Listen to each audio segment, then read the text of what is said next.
교회인 영광교회 이렇게 수요 강단에 서게 되어서 저 개인적으로 얼마나 감회가 깊은지 모릅니다. 형님 목사님을 통해서 영광교회가 여수 지역뿐만 아니라 세계 선교를 위해 얼마나 중요한 일을 많이 하고 있는지, 또 교회가 얼마나 아름답게 성장하고 있는지 이런 소식을 들을 때마다 정말 기쁩니다.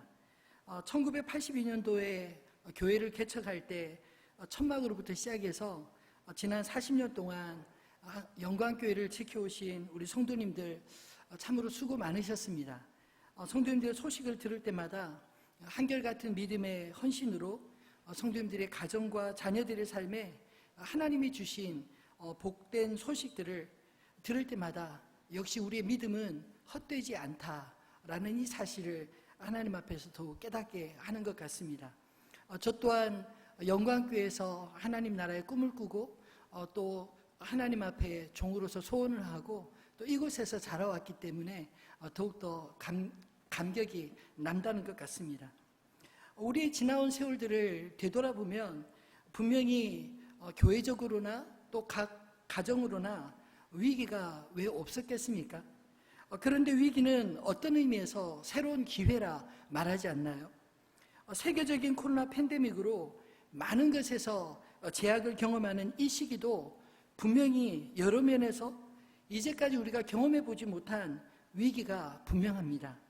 그러나 이런 위기 속에서도 이 모든 일을 주관하시는 분이 하나님이시고 또 이 가운데서 믿는 자를 찾으시는 하나님을 바라보며 위기를 기회로 만드시는 영광교회 모든 성도님들 되시기를 우리 주님의 이름으로 축원합니다. 오늘 우리가 읽은 이 본문의 말씀도 위기를 기회로 바꾼 우리가 너무나 잘 알고 사랑하는 요셉의 이야기입니다. 우리가 요셉의 스토리를 묵상하면서 느끼는 매력은 무엇일까요? 요셉의 일생만큼 온갖 역경을 다 겪은 사람이 있겠습니까? 특히나 요셉은 사람들로부터 배반당한 마음의 상처가 깊은 사람이었습니다. 한 가족인 형제들로부터 팔려 종이 되어 애굽에 왔고 또 한 번도 해보지 않은 일들을 종의 신분으로 해야 했으며 그나마 주인의 눈에 들어 가정의 총무가 되고 이제 좀 살만할 때쯤 되었을 때 주인 아내의 유혹을 뿌리친 이유로 강간 미수범의 억울한 누명을 쓰고 감옥에 갇힌 신세가 되지 않았습니까? 사람이 안 풀려도 어떻게 이렇게 안 풀릴 수 있을까요? 이렇게 온갖 배신과 역경을 다 겪었던 요셉이 오늘 본문에서는 하루아침에 애굽의 총리가 되는 반전을 경험하게 됩니다. 요셉의 이런 성공도 사실 또 다른 애굽의 위기로부터 시작이 되었습니다. 당시 애굽의 위기가 찾아왔습니다. 절대 왕정 시대 왕의 신변에 생긴 문제는 곧 제국의 위기였기 때문입니다. 바로 왕이 꾼 꿈이 바로 애굽의 위기가 되었습니다. 바로는 반복적인 꿈을 꾸고 그 꿈이 예사롭지 않은 한 계시라는 사실을 직감했지만 자신도 주변에 있는 그 누구도 자신이 꾼 꿈을 해석해 줄 수 없었습니다. 그때 감옥에서 꿈을 잘 해석하는 청년이 있다는 소식을 듣고 감옥에 갇혔던 요셉에게 비로소 기회가 생긴 것입니다. 우리는 이 요셉을 통해 참 많은 위로를 받습니다. 아무리 어렵고 힘들어도 하나님을 신뢰하는 믿음의 사람들에게는 하나님이 주시는 위기를 기회로 만드는 소망을 가질 수 있기 때문입니다. 낯선 나라에 17살의 종으로 팔려와 약관 30의 애굽의 바로 왕 다음에 2인자가 되는 이 이야기처럼 흥미진진한 이야기를 찾아볼 수 있을까요? 그 중에서도 오늘 이 이야기는 요셉의 스토리 중에 백미일 것입니다.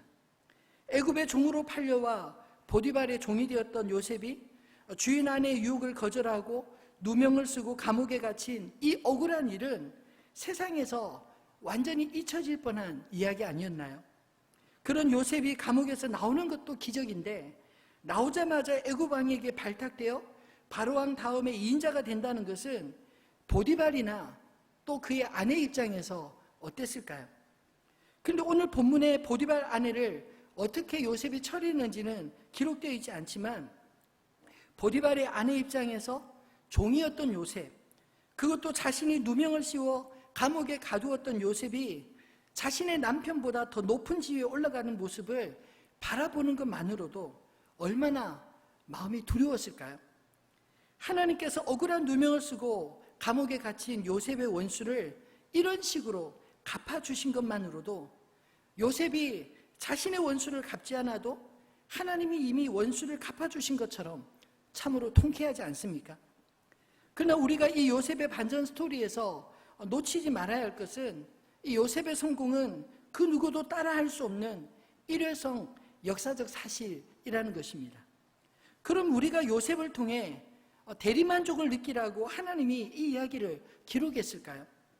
저는 이 말씀을 묵상하면서 요셉을 통해 하나님뿐 아니라 그를 아는 모든 사람들조차 요셉을 인정할 수밖에 없는 그 무언가를 하나님이 모델로 우리에게 보여주시기 위해 기록하지 않았을까요? 요셉이 어느 곳에 있든지 누구에서든지 인정받을 수밖에 없었던 그의 매력은 외모도 또한 그의 인생의 다른 백그라운드도 아닙니다. 요셉이 어떤 사람이었는가를 성경은 자세히 말씀하고 있는데 그가 하나님의 사람이었다는 것과 사람들이 믿고 맡길 만한 준비가 잘 되었다는 것을 성경은 우리에게 계속적으로 말하고 있습니다. 감옥에서 아무나 석방해서 국무총리의 자리에 앉힌다고 요셉처럼 될 수 있을까요? 자리가 사람을 만든다라는 말도 있지만 저는 요셉은 자리가 사람을 만드는 것이 아니라 사람이 그 자리를 빛나게 한 사람이라 그렇게 생각합니다. 그렇다면 요셉을 사람들이 하나님의 사람으로 기억할 수 있게 만들었던 비결은 무엇이었을까요? 저는 본문을 묵상하면서 그 비결이 요셉의 성품과 그 성품을 빚어가시고 사용하시는 하나님에게서부터 나왔다는 것을 깨닫게 되었습니다. 성품은 하루아침에 만들어지지 않습니다. 사람이 태어날 때부터 타고난 성품도 있지만 그것만으로는 한 사람의 생애와 성품을 설명하기에 부족하지 않나요? 살아온 환경과 그 환경을 극복하는 과정에서 빚어진 신념들, 우리 믿는 사람들의 입장에서 생각해 본다면 하나님을 경험하면서 우리 안에서 하나님이 빚으신 성령의 열매들, 이렇게 설명할 수 있지 않을까요? 아무튼 저는 요셉의 이 반전 스토리를 생각할 때마다 그 이유를 본문에서 찾을 때 첫 번째로 그의 반전 있는 삶의 동력은 요셉을 아는 사람이라면 누구나 인정할 수밖에 없는 그의 지혜로부터 시작되었다고 생각합니다. 요셉은 신기하게도 그를 아는 모든 사람들이 또 어느 곳에서든 인정받는 인재였습니다. 그는 애굽에서 아는 사람도 없었고요. 뒤를 봐주는 백도 없었습니다. 그를 만나는 모든 사람들이 이 매력을 느꼈던 것은 그를 봐주는 백이 결코 아니었다는 것이죠. 무엇이 요셉을 그 낯선 곳에서 아무 배경도 없이 빛나게 만들었을까요? 성경은 그 원인을 여호와께서 요셉과 함께 하심으로 그가 형통한 자가 되어 라는 말씀을 반복적으로 말씀하고 있습니다. 요셉에게는 사람의 배경, 지역의 배경이 아닌 하나님이 그의 인생의 배경이 되어주셨다라는 것이죠. 오늘 본문에서 요셉을 처음 만났던 바로왕은 그의 꿈 해몽을 듣고 그를 이렇게 평가하고 있습니다. 38절과 39절 말씀을 한번 같이 읽어볼까요? 바로가 그의 신하들에게 이르되 이와 같이 하나님의 영에 감동된 사람을 우리가 어찌 찾을 수 있으리요 하고 요셉에게 이르되 하나님이 이 모든 것을 내게 보이셨으니 너와 같이 명철하고 지혜 있는 자가 없도다. 아멘. 이 바로왕이 요셉을 만나기 전에 하나님을 잘 알고 믿었던 사람일까요? 성경의 그 어느 곳에도 이 바로왕이 하나님을 알고 믿었다는 말이 없습니다. 아니, 제가 보기에는 바로왕이 하나님을 잘 믿었던 사람은 결코 아닐 것입니다. 그럼에도 불구하고 바로왕이 요셉을 향해 이렇게 말할 수 있었던 이유는 꿈을 요셉이 듣고 해석하는 과정에서 요셉이 끊임없이 하나님을 바로왕에게 증거했기 때문입니다. 오늘 이 성경 앞에 있는 본문의 말씀인데 한번 16절, 25절, 32절 말씀을 제가 한번 읽어보겠습니다. 요셉이 바로에게 대답하여 이르되 내가 아니라 하나님께서 바로에게 편안한 대답을 하시리다. 요셉이 바로에게 아뢰되 바로의 꿈은 하나라. 하나님이 그가 하실 일을 바로에게 보이심이니이다. 바로에게 꿈을 2번 겹쳐 꾸신 것은 하나님이 이 일을 정하셨습니다. 하나님이 속히 행하시리이다. 여러분, 자신이 꾼 꿈을 애굽의 그 누구도 해석해내지 못했는데 요셉은 꿈을 듣자마자 일사천리로 해석을 합니다. 그뿐만 아니라 그 꿈에 대한 정확한 대안까지 말하고 있지 않습니까?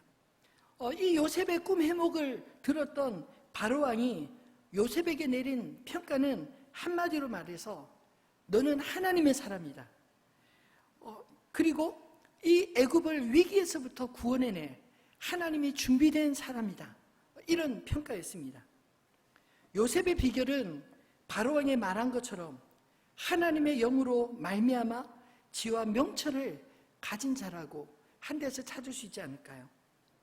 잠언 1장 7절에 보면 여호와를 경외하는 것이 지식의 근본이거늘 미련한 자는 지혜와 훈계를 멸시하느니라 말씀하고 있습니다. 여러분, 이 요셉은 정규 학교에서 배운 사람이 아닙니다. 그는 하나님을 경외함으로 지혜와 지식을 쌓은 사람 아니겠습니까? 여러분, 우리 자녀들을 가르칠 때 공부도 중요하지만 그 전에 하나님을 경외하는 법을 가르치는 것을 가장 중요한 인생의 기초를 준비하는 기름을 깨닫게 되시기를 바랍니다. 하나님께서 요셉에게 세상을 어떻게 경영하시는지 깨닫게 하시고 바로에게 보인 꿈을 해석할 뿐만 아니라 그것을 극복할 방안까지 알 수 있는 지혜, 그것을 하나님이 주셨다고 요셉은 말하지 않습니까? 바로왕의 입장에서 자신의 꿈을 해석한 사람이 아무도 없었는데 이 요셉은 꿈을 해석할 정도만 아니라 막힘없이 그 대안까지 척척 제시하니 요셉이 특별하게 보이는 것, 그것이 지극히 당연하지 않을까요?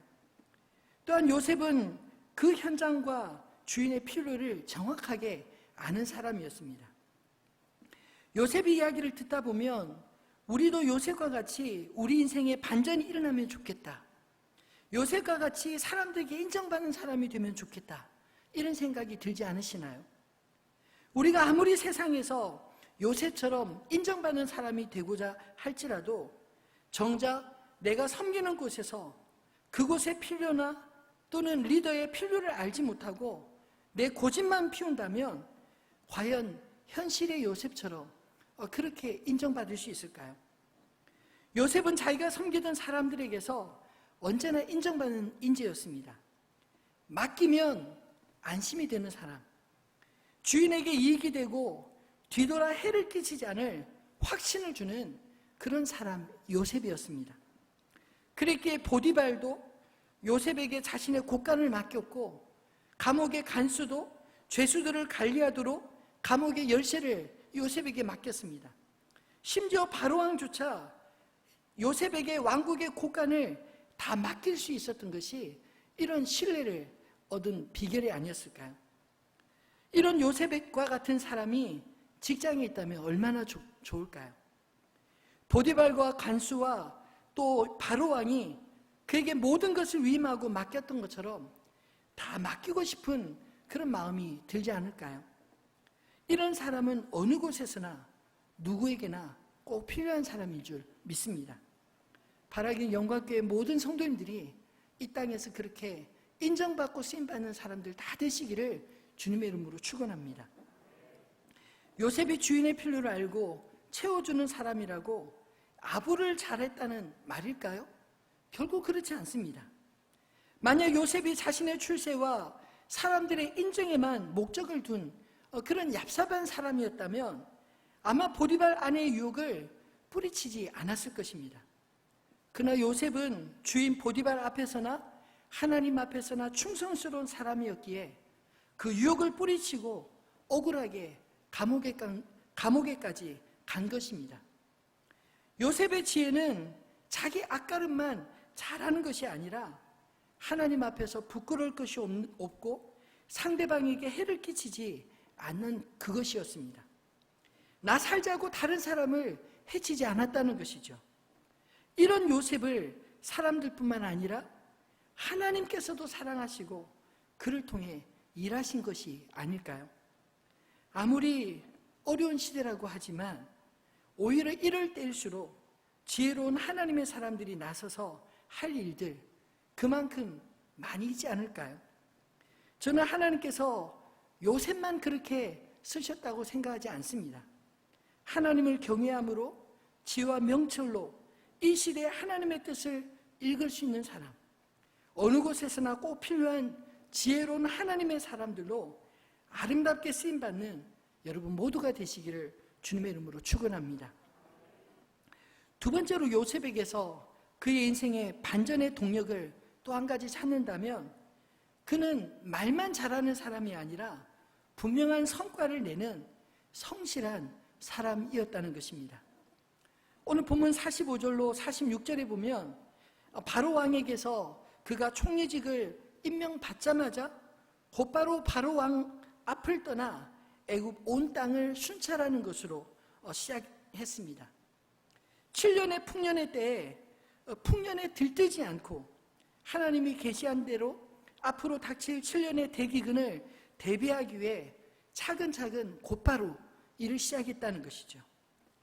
요즘 우리나라에서 가장 속썩이는 문제가 부동산 문제 아니겠습니까? 해마다 솟구치는 이 부동산 가격을 잡아보겠다고 그동안 정부가 내놓은 정책들이 얼마나 많은지 사실 그 안에 전문가가 또 얼마나 많겠습니까?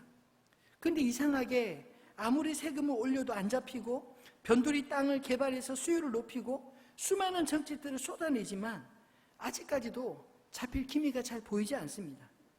수많은 이해관계가 얽혀 있어서 의욕만 가지고는 되지 않는 일들이 우리 개인의 삶뿐만 아니라 또 나라적으로도 얼마나 많을까요? 말만 번지르게 한다고 문제가 해결되는 것 아니지 않나요? 그런데 요셉의 총리가 되자마자 그가 보인 행보를 보면 계획만 세우다가 몇 년을 소비한 것이 아닙니다. 자신이 바로왕에게 말한 그대로 총리가 되자마자 애굽 곳곳을 순찰하며 자신이 해야 할 일을 찾아서 성실하게 해낸 것입니다. 각 성에서 난 곡물은 각 성에 창고를 짓고 쌓아둠으로써 정확하게 관리하고 물류 비용도 허비하지 않도록 했습니다.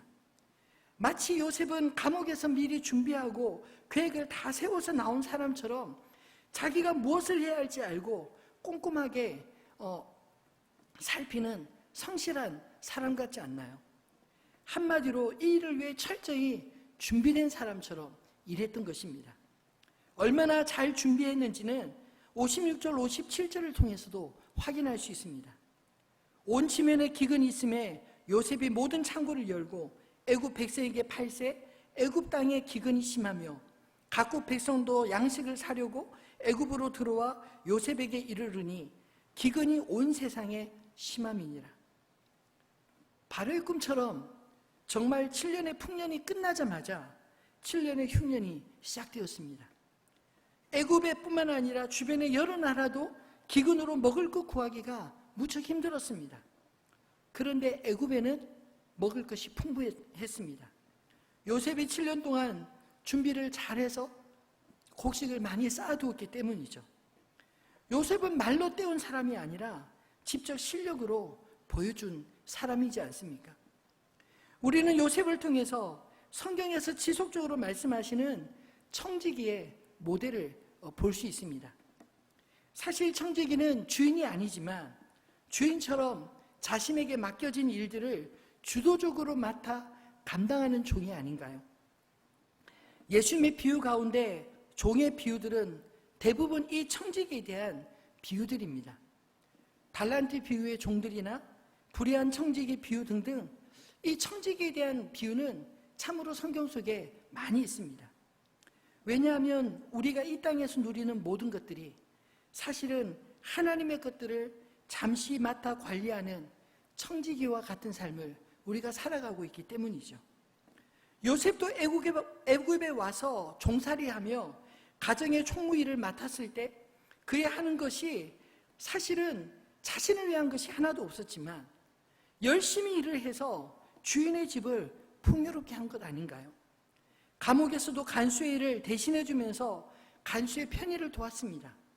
그리고 애굽의 총리가 되어서도 궁극적으로 자신을 위해 일한 것이 아니라 바로 왕과 애굽 백성들과 그리고 하나님께서 살리실 그 주변 나라의 백성들까지 먹여 살릴 준비를 한 것입니다. 여러분, 이 땅에서 우리의 소유는 잠시 하나님께서 우리에게 맡겨주신 것들임을 기억하시기를 바랍니다. 요셉과 같이 비록 내 일은 아니지만 주인의 일을 성실하게 감당함으로 주인에게 이로움을 끼친 사람, 그래서 자신의 가치를 입증해 보인 그런 사람들, 이런 사람들이 이 땅에서 쓰임을 받는 사람들 아닐까요? 오늘 우리 시대에도 이런 성경적 청지기 마인드를 가진 사람들이 저는 참으로 많이 필요하다고 생각합니다. 애굽은 이방 나라였는데 왜 하나님께서 바로 왕에게 꿈을 보이셨을까요? 그 땅 역시 하나님의 주권 하에 있는 나라이기 때문 아니겠습니까? 요셉이 7년 풍년을 통해 7년의 흉년을 대비한 것은 바로 왕만을 위한 것이 결코 아니었습니다. 단지 그 나라 사람들만을 위한 것도 아닙니다. 하나님이 지으신 모든 세상, 모든 사람들을 위해 요셉은 일을 한 것입니다. 그것이 오늘 본문에서도 보여주는 것처럼 애굽의 주변 각 나라 백성들이 기근을 피해 애굽에 도착했을 때 그들을 먹여 살리는 것으로 표현된 것 아닌가요? 우리의 눈이 하나님을 향할 때 하나님이 다스리는 모든 것을 보게 될 줄로 믿습니다. 그리고 하나님과 함께 일하는 하나님의 사람들이 될 줄로 믿습니다. 말씀을 맺겠습니다. 요셉이 아무리 준비를 잘한다 할지라도 하나님이 꿈쩍도 하지 않고 아무 일도 하지 않으신다면 어떻게 되었을까요? 아마도 요셉의 억울함을 풀 기회는 영영 없었을 것이고 세상을 위해 요셉이 일할 기회조차 주어지지 못한 채 감옥에서 오명을 뒤집어쓰고 빛도 보지 못했을 것입니다. 그런 의미에서 오늘 이 창세기 41장은 과연 하나님이 만드신 작품이라 말할 수 있지 않을까요? 하나님이 요셉의 스토리를 반전의 스토리로 이끄신 것입니다. 그 하나님은 므낫세와 에브라임의 하나님이십니다. 요셉은 총리가 된 이후 풍년의 시기에 두 아들을 낳아서 자신의 심경을 아들의 이름을 담아 기억하도록 이름을 지었습니다. 큰아들 므낫세의 뜻은 하나님이 내게 내 모든 고난과 내 아버지의 온 집의 일을 잊게 하셨다라는 뜻입니다. 둘째 에브라임의 뜻은 하나님이 내가 수고한 땅에서 번성하게 하셨다라는 뜻을 가졌습니다. 요셉은 자신의 인생에서 하나님을 빼면 설명할 수 없었기에 그 아들들의 이름에 하나님이 하셨다, 하나님이 내 아버지의 집에서 억울하게 당했던 형들에 의해서 당한 그 억울한 일도 있게 하셨고, 하나님이 이 낯선 애굽 땅에서 나로 하여금 번성케 하신 것도 하나님이 하셨다, 이 모든 것을 하나님이 하셨다라고 므낫세와 에브라임의 그 이름을 부를 때마다 그가 기억한 게 아닐까요? 므낫세의 하나님은 우리의 고난과 과거의 회한들을 잊게 하시는 하나님이십니다. 그리고 에브라임의 하나님은 우리가 수고한 땅에서 번성케 하시는 하나님인 줄 믿으시기 바랍니다. 우리가 믿을 때 우리의 과거가 더 이상 내 인생의 발목을 잡지 않게 해주실 줄 믿습니다. 하나님이 함께 하실 때 우리의 수고가 결코 헛되지 않고 그 열매를 아름답게 거두게 하실 줄로 믿습니다. 문제는 하나님이 아니라 우리 자신에게 있지 않을까요?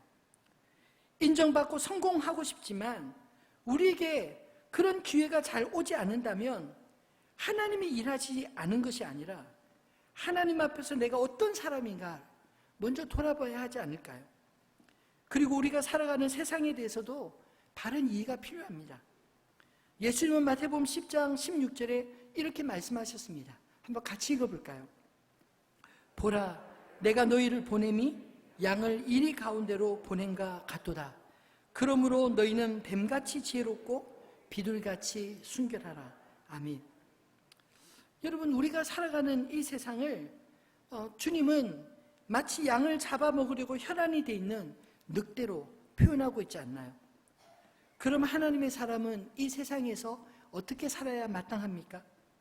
생존을 위한 지혜와 그리고 내가 누군지 잊지 않고 세상에 물들지 않는 순결함으로 균형을 이루어야 세상 속에서 빛과 소금의 역할을 감당할 수 있다 하신 것입니다. 비록 오늘 본문에서도 사실 하나님이 안 보이는 것 같으나 요셉을 통해 하나님은 지혜롭고 성실한 하나님의 사람을 잊지 않으시고 반전시킬 수 있는 전능하신 하나님이심을 우리에게 분명 보여주고 있지 않나요? 우리 인생 중에서도 하나님이 안 보이시는 것 같지만 우리가 하나님을 신뢰하며 하나님이 주신 지혜와 맡겨진 일을 성실하게 감당하는 하나님의 사람들을 통해 하나님은 지금도 동일하게 일하고 계시고 자신을 나타내시는 줄 믿으시기 바랍니다. 그 하나님 앞에 우리의 삶도 반전 있는 삶으로 사는 저와 여러분 되시기를 우리 주님의 이름으로 축원합니다.